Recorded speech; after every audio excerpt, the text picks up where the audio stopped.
Assalamualaikum warahmatullahi wabarakatuh. Alhamdulillahi rabbil alamin. Asyhadu an la ilaha illallah wahdahu la syarika lah wa asyhadu anna Muhammadan abduhu wa rasuluhu la nabiyya ba'dah. Allahumma salli wa sallim wa barik ala sayyidina Muhammad wa ala alihi wa ashabihi ajma'in. Wa qala ta'ala Rabbi syrah li sadri wa yassir amri wahlul 'uqdatam min lisani yafqahu qawli wa la haula wa la quwwata illa billahil amma ba'd. Para hadirin jamaah salat subuh jiran Masjid Jabalus Salam rahimakumullah. Alhamdulillah kita bisa berhadir subuh ini dan pengajian sampai isyraq. Mudah-mudahan amal ibadah kita diterima oleh Allah Subhanahu wa taala. Allahumma amin. Bapak Ibu yang hadir pada subuh ini, dalam hadis Nabi sallallahu alaihi wasallam mengatakan bahwa bulan Sya'ban ini dua Sya'ban adalah bulan Nabi Muhammad sallallahu alaihi wasallam. Sya'ban syahri wa Ramadan syahru ummati. Bulan Sya'ban itu adalah disebut bulan baginda Nabi dan bulan Ramadan itu bulan umat Nabi Muhammad. Apa yang menyebabkan bulan Sya'ban itu disebut beliau bulan Nabi? Bapak kalau melihat hadis yang tertera itu adalah hadis dhaif, Pak. Cuma namun terbukti kebenarannya itu. Bahwa bulan Sya'ban ini disebut bulan Nabi karena bulan Sya'ban diturunkan ayat Al-Quran yang berbunyi begini.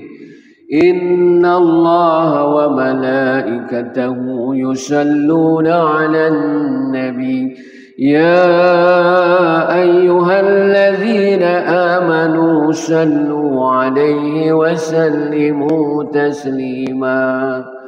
Bahwasanya Allah dan para malaikat yusalluna 'alan nabi. Ya ayyuhallazina amanu, hai orang yang beriman, sallu 'alan nabi. Bersalawatlah kalian kepada baginda Nabi. Nah, salawat Tuhan dan salawat malaikat ya tentu berbeda salawat kepada kita.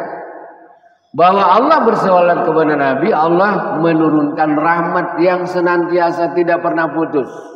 Begitu juga malaikat yang mendoakan kepada Nabi yang tidak pernah putus. Apa yang menyebabkan kalimat tidak pernah putus rahmat Tuhan kepada Nabi? Kalimat yusalluna itu, Pak. Karena yusallu itu adalah fi'il mudhari namanya. Tufidud dawan wa istimrar. Kalau bahasa Inggrisnya itu present continuous tense kalau tidak salah ya. Bahwa Allah terus menerus. Nah, kita pun disuruh bersalawat kepada Nabi. Nah, salawat kita kepada Nabi yang istimrar itu, yang terus menerus adalah salawat kepada Nabi ketika kita di dalam sembahyang. Di dalam sembahyang, para ulama fikih menitipkan, memfatwakan bahwa mewajibkan membaca salawat kepada Nabi setiap sholat. Jadi ada bacaan yang sholat yang wajib, Pak. Dalam sembahyang yang pertama adalah takbir Allahu Akbar, itu wajib dibaca. Yang kedua adalah Fatihah dari bismillah sampai waladhdallin.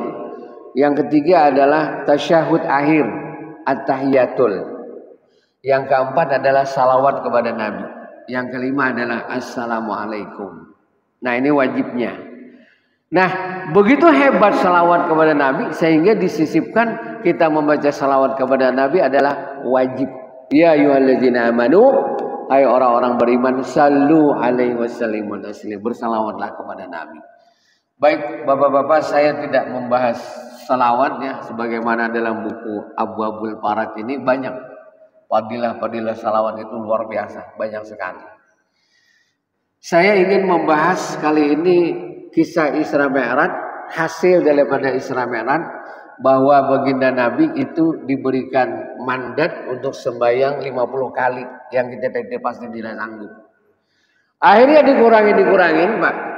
Usulan daripada Nabi Musa alaihissalam sampai 5. Dan 5 ini pun mungkin kaum muslimin tidak sanggup. Banyak yang tidak sanggup. 5 ini tidak sanggup. Nah, bapak-bapak yang hadir, ibu-ibu yang di rumah, alhamdulillah kita diberikan karunia Allah Ta'ala mampu melaksanakan salat 5 kali. Ini hebat sudah, hebat. Tapi kalau anak-anak muda ya yang hadir di masjid subuh itu jarang ada. Bapak-bapak nih anak-anak muda juga, cuma anak muda tahun 2000-an. Nah, anak muda yang sudah lewat lah. Bapak ibu yang hadir jadi salat tidak mampu. Walau Indonesia ini adalah mayoritas muslim, tapi yang tidak sholat itu lebih banyak daripada yang sholat. Nah baik bapak-bapak yang mulia, kalau kita para hadirin beban untuk wajibnya sholat itu konsekuensi sebagai seorang muslim itu sholat. Dalam kalimat kalau itu wajib maka menjadi beban kepada kita. Bapak misalnya wajib bayar pajak mobil. Berapa tuh 3.500.000 dan itu jadi beban. Jadi beban karena merasa berat dibanding ikhlasnya. Setahun Bapak bayar pajak, bayar wajib mobil. Ikhlaskah, kada ikhlaskah tetap dibayar. Oh saya kada ikhlas bayar 3.500.000, bayar juga. Saya ikhlas bayar 3.500.000 jadi pahala Pak. Tapi banyaknya tidak ikhlas. Jadi beban. Nah, apalagi banyak bayarannya yang lain-lain, Pak. Bayarannya yang lain-lain banyak. Ya. Para hadirin, Bapak Ibu yang dirahmati Allah Subhanahu itu pasti jadi beban. Karena dia wajib. Nah, ada orang sholat itu karena kebutuhan. Ini mendekati sudah.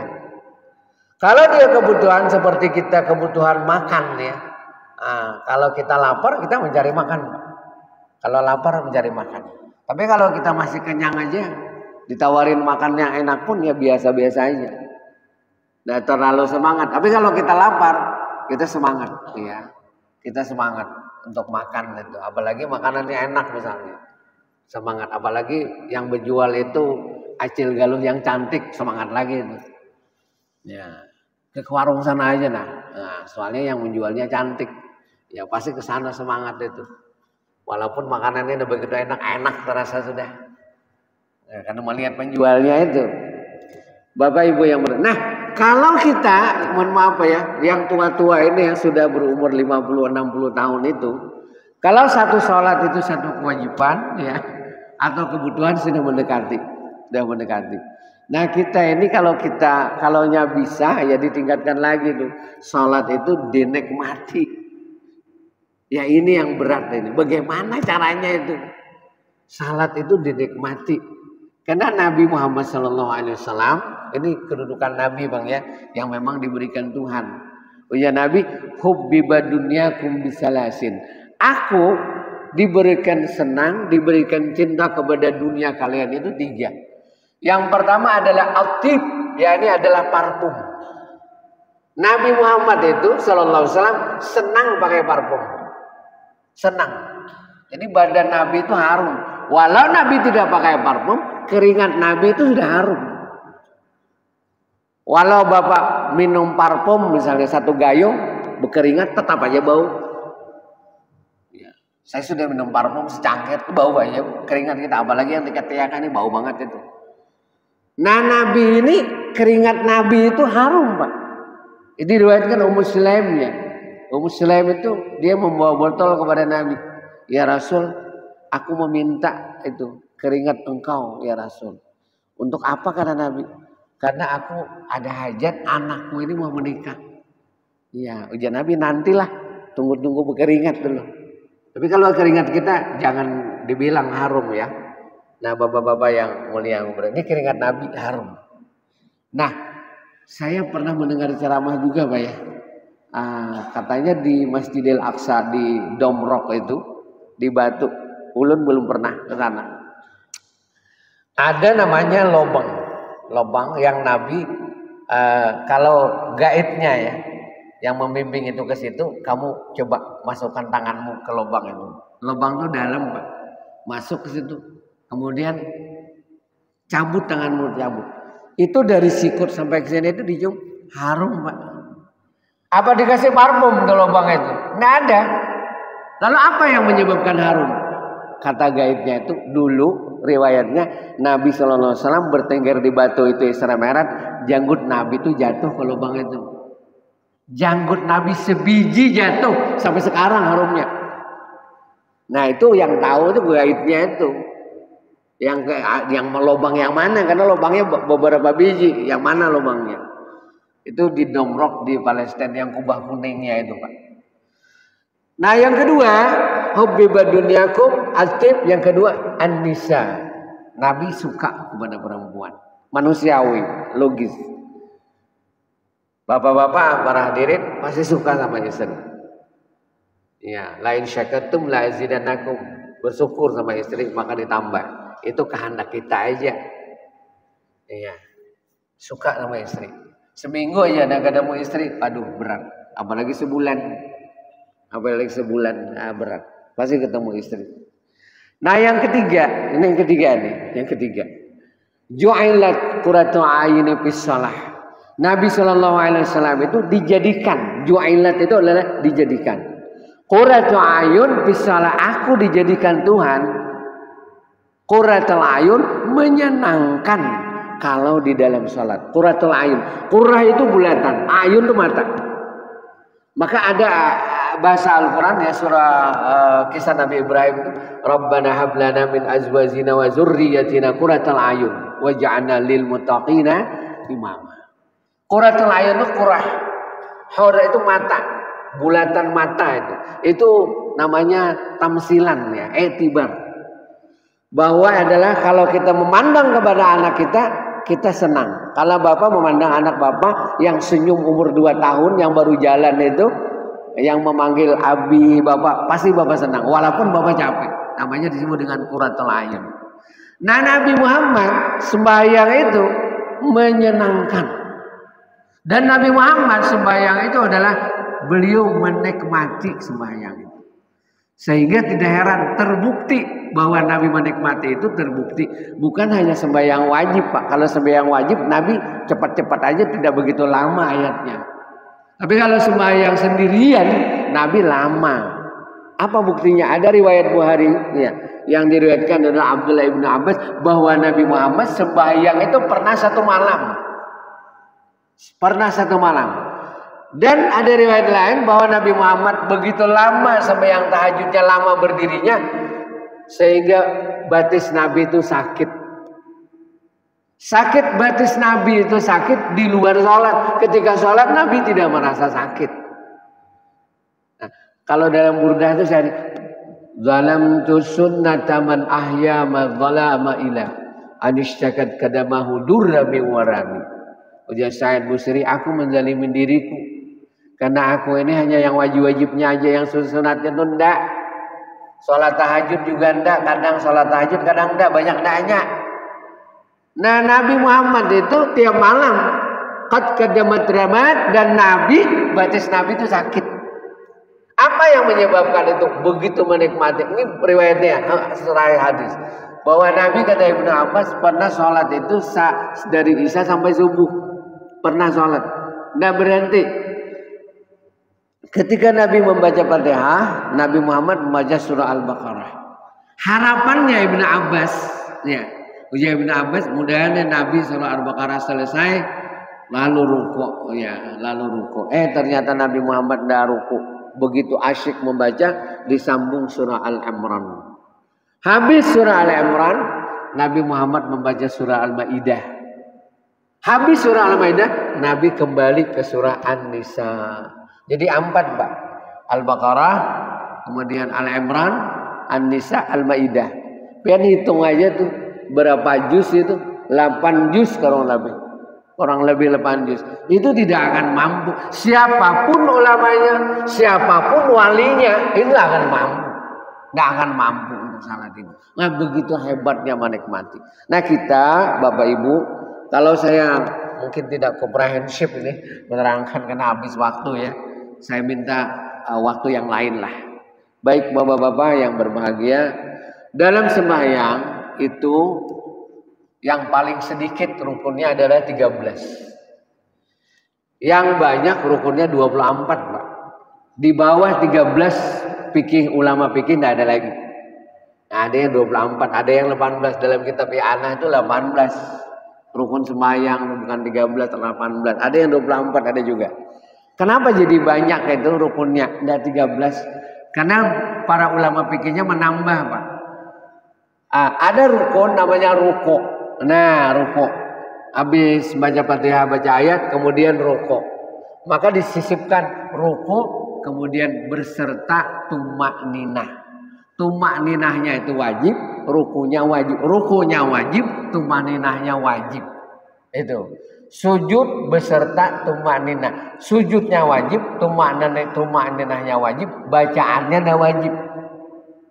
Ruku, sujud, bacaannya tidak wajib, rukunya yang wajib, tumaninahnya wajib. Nah, apa tuh tumaninah? Tumaninah itu berhenti sebentar, sekedar Bapak membuang napas, menarik napas. Itu tumaninah.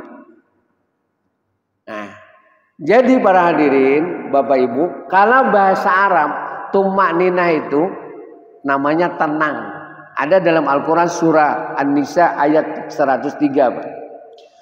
فَإِذَا قَضَيْتُمُ الصَّلَاةَ فَاذْكُرُوا اللَّهَ قِيَامًا وَقُعُودًا وَعَلَى جُنُوبِكُمْ فَإِذَا اطْمَأْنَنْتُمْ فَأَقِيمُوا الصَّلَاةَ إِنَّ الصَّلَاةَ كَانَتْ عَلَى الْمُؤْمِنِينَ كِتَابًا مَوْقُوتًا. Dan apabila kalian selesai sholat, maka kalian jangan lalai. Tetap ingat kepada Allah Ta'ala. Baik ketika berdiri atau duduk atau berbaring. Faidat ma'nantum baqimus shalah. Dan apabila kalian setelah tenang, maka dirikanlah sembahyang. Anak ayat ini unik, baik. Yang semestinya itu awalnya tuh faidat ma'nantum baqimus shalah, baru faidat qadaytumus shalah.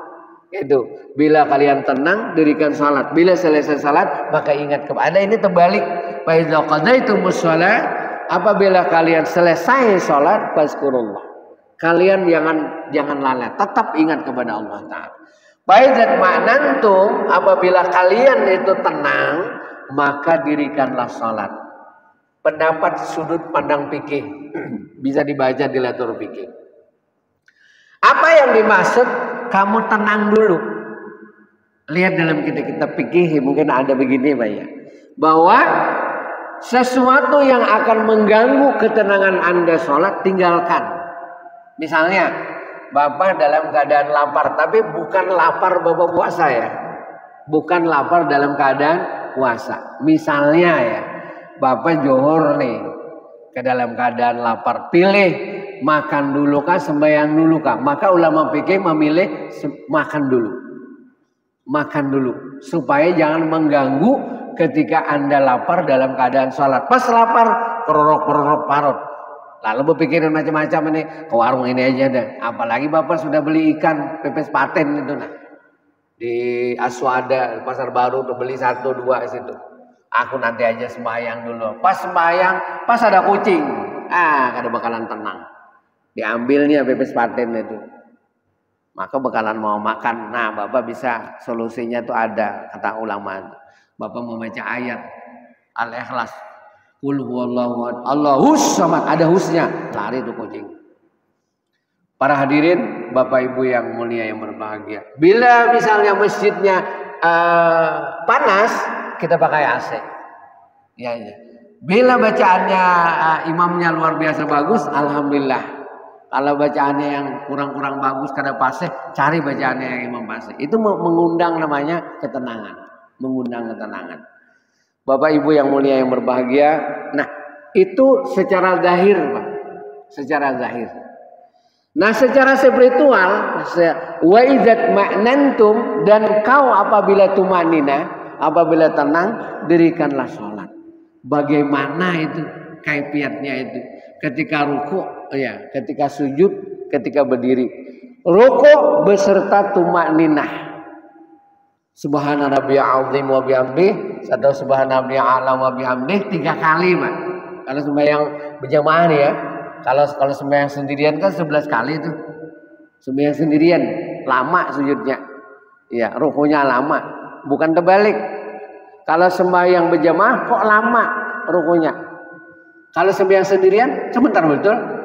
Ya, kalau sembahyang sendirian inatain aja sama keluar ayatnya. Kalau berjamaah sebis, panjang. Itu balik kita ini. Yang sebenarnya yang berjamaah tidak begitu panjang, yang sendirian itu panjang ayatnya. Nah, bagaimana ini? Makanya ada ayat Al-Quran, Fasta'inu bis-sabri was-salah wa innaha lakabiratun illa 'alal khasyin. Kau ya, ada korelasi antara sabar dan sembahyang. Apabila ruku setelah membaca tadi subhanallah atau sujud subhanallah maka kau jangan buru-buru mengangkat. Jangan buru-buru angkat. Kepalanya nih nah, jangan buru-buru i'tidal. Apa tuh Pak Ustaz? Tumak ninah dulu. Apa tuh tumak ninah? Tarik napas, buang napas. Itu secara zahirnya. Nah, spiritualnya kalau guru kami memberikan statementnya, spiritualnya ketika kau menarik napas itu, membuang napas itu, maka engkau ingat Allah. Apa yang diingat, Pak? Ketika kau buang napas, maka ingat Allah. Bahasanya kalimat asma Tuhan itu kalimat Allah. Ya. Apabila kau tarik napas, maka ingat asma zat Tuhan. Apa itu? Hu namanya. Qul huwallahu ahad. Hu.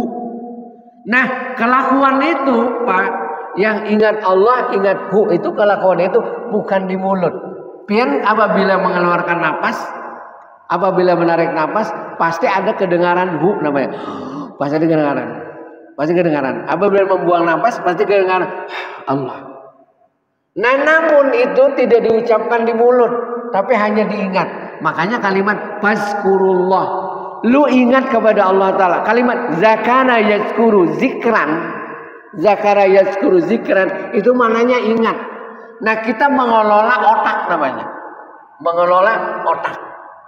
Ketika kita ruku tadi baca tasbih, kemudian jangan buru-buru naik, bernapas dulu.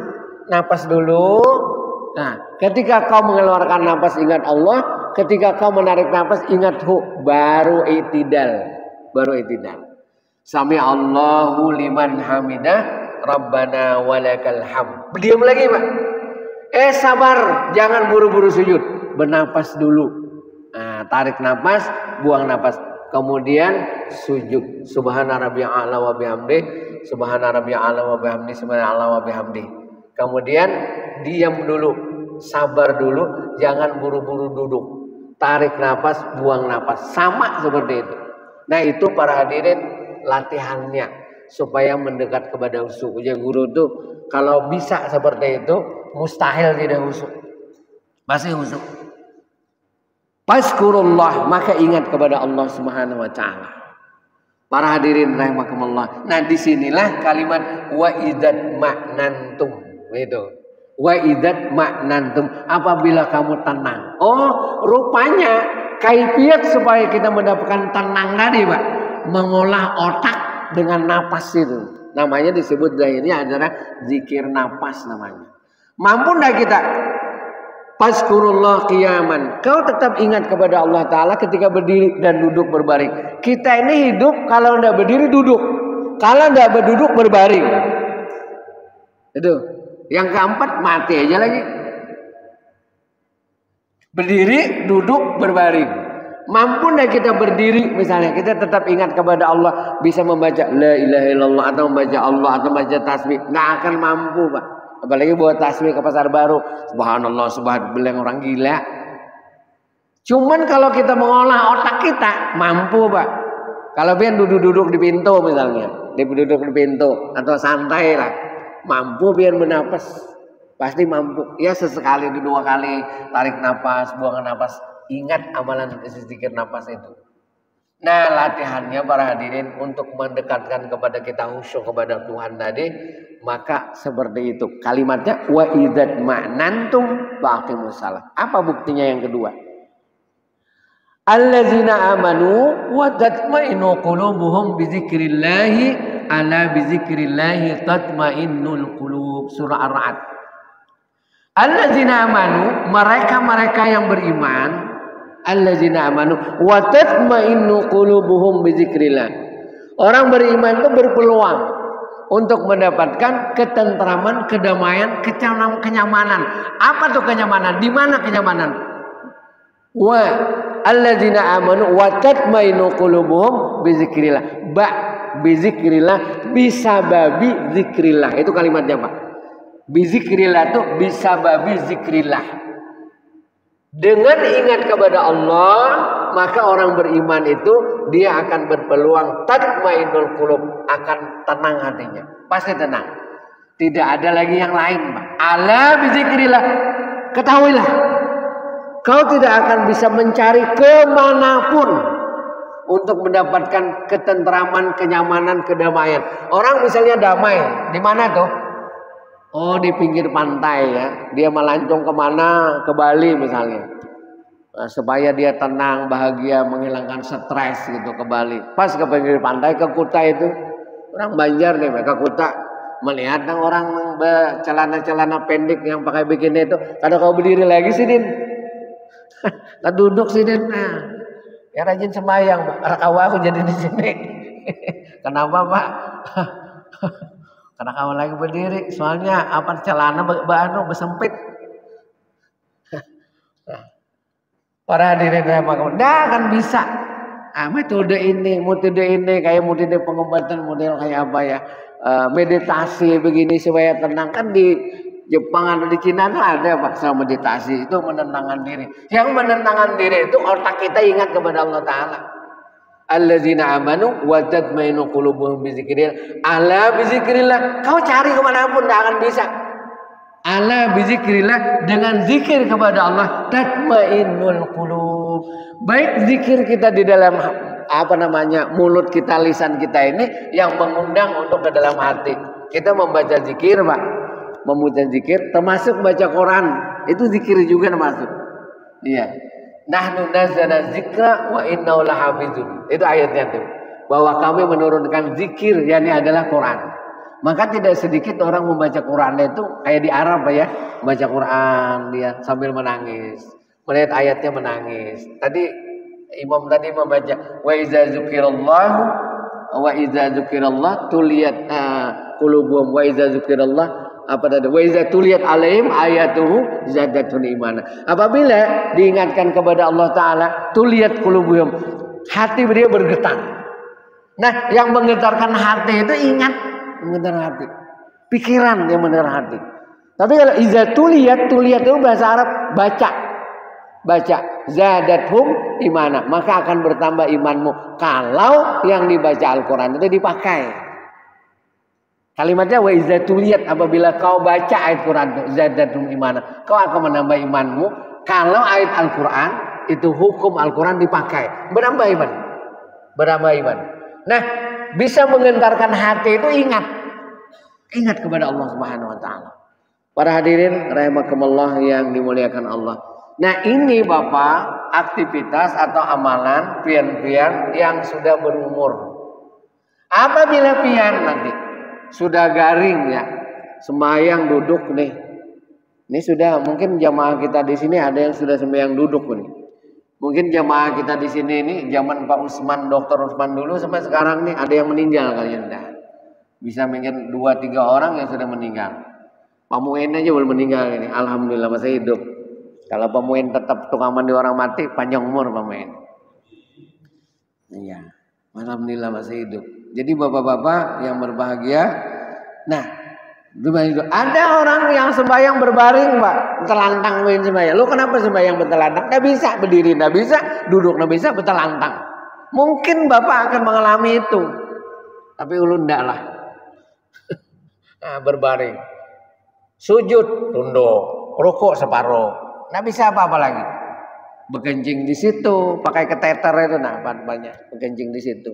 Tetap pas sembahyang, walau bernajis, walau ndak udu, tetap upayakan udu sembahyang, baudu. Kalau misalnya di rumah sakit, pakai keteter kan selalu najis itu, Pak. Pakai keteter itu. yang di sudut di lubang kemaluan kita tuh. Itu apa namanya supaya tidak kencing ke WC lagi, tidak bisa bergerak. Dan itu ada masa itu pian. Nah bagaimana ini? Bahkan ketika mau meninggal dunia, mungkin Bapak bisa ketika itu masih bisa bersuara, bisa baca istighfar, bisa baca zikir, la ilaha illallah, mampu masih. Tapi ada waktunya tidak mampu lagi. Sudah mau mati, cekat di sini. Suara tidak ada lagi, mata tidak melihat lagi, cuma mendengar. Pak, ini anakmu datang, si Udin. Iya, unggut-unggut aja, si Udin. Oh, Udin, ya. Oh, anakmu datang, si Uto, Toladoy datang. Iya, jadi alhamdulillah. Ulun barusan Pak ya, mendatangin orang sakit 80 tahun. Umur Sidin 80 tahun. Di Konosojo sana 80. Nah, sebentar, Pak, anak pian semua baik. Alhamdulillah. Jadi nunggu-nunggu ya. Sini pasti gitu Bapak-bapak kalau sudah mau mati itu pasti keganangan anak. Anak kemana, si Udin, si Utuh mana? Oh, datangan sudah. Alhamdulillah. Baik-baik semua Pak anak pian. Alhamdulillah. Lalu apa tuh? Yang pian zikir, mungkin bertasbih subhanallah, mungkin tidak mampu lagi. Baca Al-Quran apalagi kita tidak hafal Pak. Quran kan tidak hafal kita. Kalau kita misalnya sakit, ambil Quran mata juga rabun kecuali hafalan.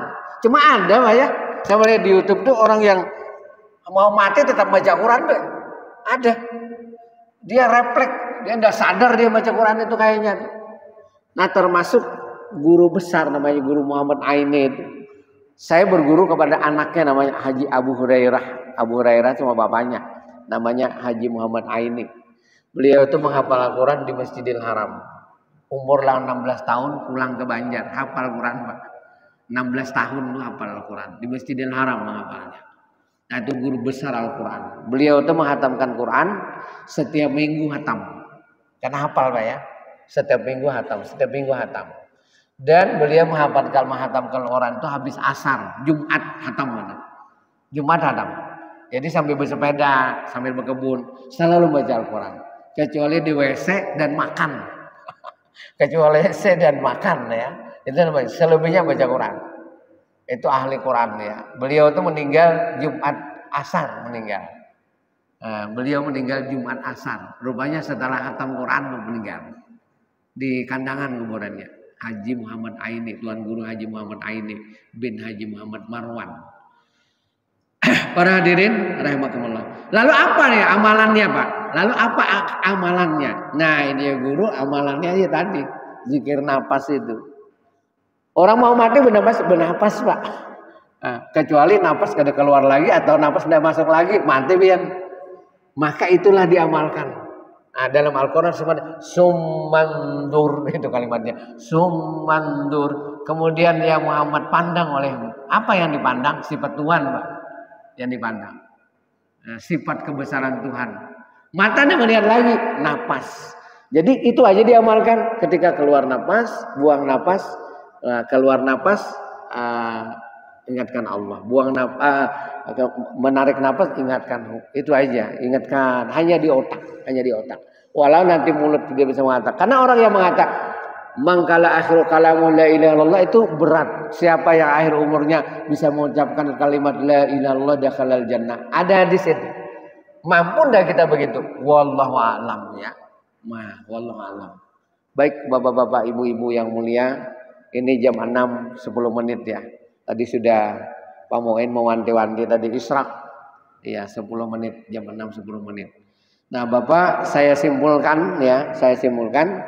Jadi setiap gerakan intiqal para hadirin, jadi sebelum sholat itu Bapak tenang dulu, tarik napas, buang napas, mungkin 3 kali. Dah ulama suruh membaca supaya berlindung kepada syaitan ya. Rabbi a'udzubika minasy syaitin wa a'udzu bi ayyahdurun. Surah Al-Mu'min ayat 98-99. Itu ada yang baca a'udzubika minasy syaitonir rajim supaya iblis syaitan tidak ada. Nah, kemudian baru tarik napas, buang napas, baru takbir. Ini Bapak pakai usali atau tidak pakai usali, terserah. Habis itu baca doa iftitah. Nah, habis doa iftitah, Bapak tarik napas, buang napas lagi. Kemudian baca Fatihah. Habis membaca Fatihah, Pak, Bapak stop dulu, buang napas, tarik napas lagi, baru membaca ayat.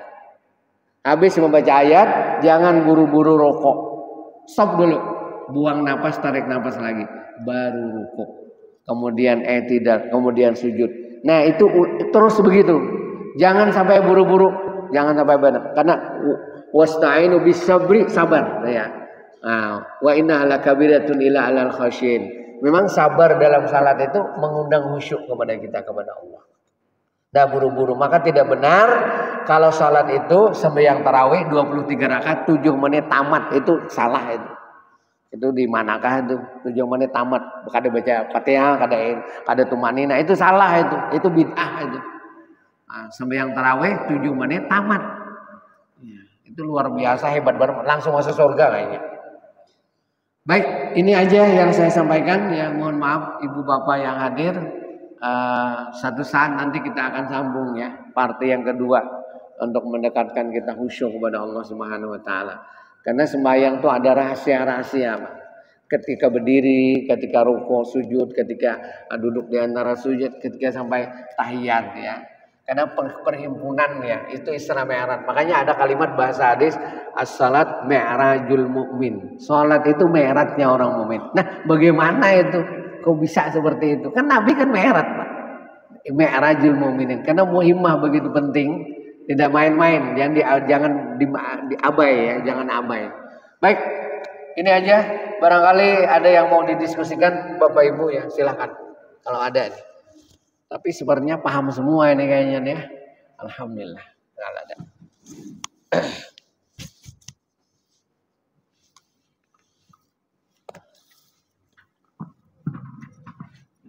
Bismillahirrahmanirrahim. Terima kasih Ustadz untuk pemaparannya. Bertanya mengenai tumaninah tadi itu. Tumaninah itu tempatnya jadi pada saat rukuk saja Ustadz ya, yang wajib ya. Kalau kita ini orang Indonesia, jadi kebanyakan kita kan nggak, saya lah ya, itu nggak tahu arti sepenuhnya bacaan-bacaan sholat. Kalau kita dibantu dengan selama sholat itu dibantu dengan mengingat terjemahannya gitu, apakah itu juga termasuk tumaninah? Apa tadi pertimbangannya? Kita ini orang Indonesia, banyak kan, saya sendiri contohnya. Orang Indonesia ya? Iya. Nggak ngerti bahasa Arab. Bahasa Arab ya. Ya. Kalau kita berusaha untuk memahami atau mana ayat itu sambil sholat, sambil membayangkan mana ayat maknanya gitu. Nah itu salah satu bagian untuk mendekatkan khusyuk ya. Termasuk bagian khusyuk. Cuman itu juga ada main plusnya. Saya pernah mendengar cerita ibu-ibu itu kepingin sholatnya itu diartikan, tahu artinya ya. Ketika subhana rabbiyal a'la wa bihamdi, tahu artinya. Subhana rabbiyal azim wa bihamdi, ya Allah ya Tuhanku, maha tinggi Engkau, ya maha kebesaran Engkau. Itu diartikan di dalam hati itu, supaya Anda mendekatkan khusyuk, kata ibu-ibu. Ternyata Pak, diartikan di hati, ternyata rukunya 2 kali jadinya. Habis itu tidak, ruku lagi dia. Malah jadi kacau. Nah, mungkin ya kalau mengartikan ya boleh-boleh aja, ya tidak salah, itu bagian bagus juga. Cuman para hadirin rahimakumullah, ya mohon maaf kepada ulama-ulama yang memang mengerti bahasa Arab itu, apa yang dibaca dalam Al-Quran itu para hadirin itu artinya itu refleks sendiri, dia masuk ke otak. Kayak tadi ayat yang dibaca tuh, yasalunaka 'anil anfal, mereka menanya tentang masalah harta rampasan perang. Qulil anfalu lillahi war rasul. Harta rampasan perang itu adalah untuk Allah dan Rasul. Sampai ayat tadi, yusaquna ilal maut. Mereka digiring sebagaimana digiring sapi menuju ke tempat penyembelihan. Ini kisah perang Badar, Pak, yang tidak sesuai konteks. Nabi itu cuma ratusan orang kafir itu 1000 orang. Bila sahabat yujadilu mereka berbantah-bantahan. Ya Muhammad, tidak akan mampu kita melawan orang yang ribuan itu, mati kita. Nah, itu ayat-ayat itu refleks sendiri di dalam hati orang yang memang memahami ya. Tapi kalau kita misalnya mencoba untuk memahami Qurannya tadi, ayat Quran, kalau kita baca ayat Quran kita baca, ia tidak salah, termasuk baik-baik aja ya.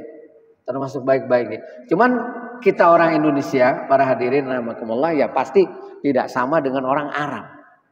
Mereka membaca Al-Quran dengan ayat Quran, ayat panjang, mungkin mereka itu seperti dialurkan cerita. Kita misalnya dialurkan cerita, itu masih enak Pak. Dialurkan cerita ini, oh Nabi dalam kisah perang ini, mereka paham, mereka memahami. Nah kita Indonesia ini enggak paham, enggak paham. Nah solusi-solusi yang itu, nah untuk kita orang awam ya, sehingga tadi guru itu memberikan sisipan teknisnya model begitu. Mungkin lain lagi kalau tesnya itu audiennya orang Arab, mungkin berbeda lagi. Caranya untuk supaya mendekatkan kita khusyuk kepada Allah Subhanahu wa taala. Sama sekali tidak salah ya. Kalau kita misalnya ketika sujud subhana rabbiyal a'la wa bihamdihi, maha suci engkau ya Allah. Nah, bahkan Nabi ya sallallahu alaihi wasallam itu sujudnya lama, Pak. Termasuk guru kami itu, Guru Salman Mulia, itu lama sujudnya. Memang lama. Ya. Dia berlama-lama deh. Yang dibaca Nabi ketika lama itu bukan subhana rabbiyal a'la wa bihamdihi, riwayat Ibnu Abbas ya.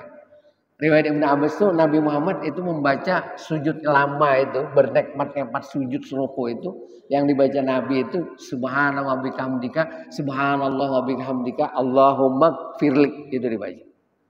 Maha suci Allah taala, maha kepujian kepada Allah taala, Allahumma firli, ya Allah ampunilah aku.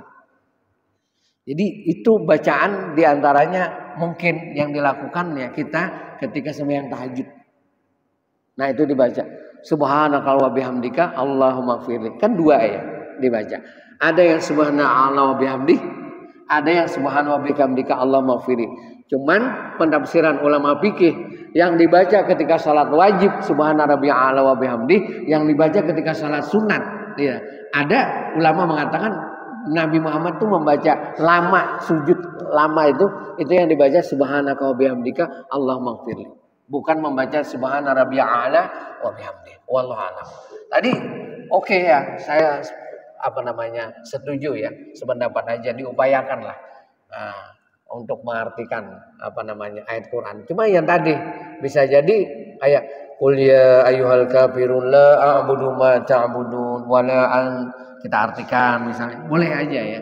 Itu bisa wala ana abidum ma abatum wala antum abiduna ma, enggak tampil-tampil enggak ada lakumnya nanti. Ya, dia bisa ya, tapi tidak salah ya, tidak salah. Kita misalnya tidak hafal kayak tadi imam tadi sambil ada Al-Qur'an di depan, ya tidak salah juga, boleh-boleh aja. Boleh-boleh aja ya, silahkan. Baik, ada lagi? Sudah ya. Ini mohon maaf ini.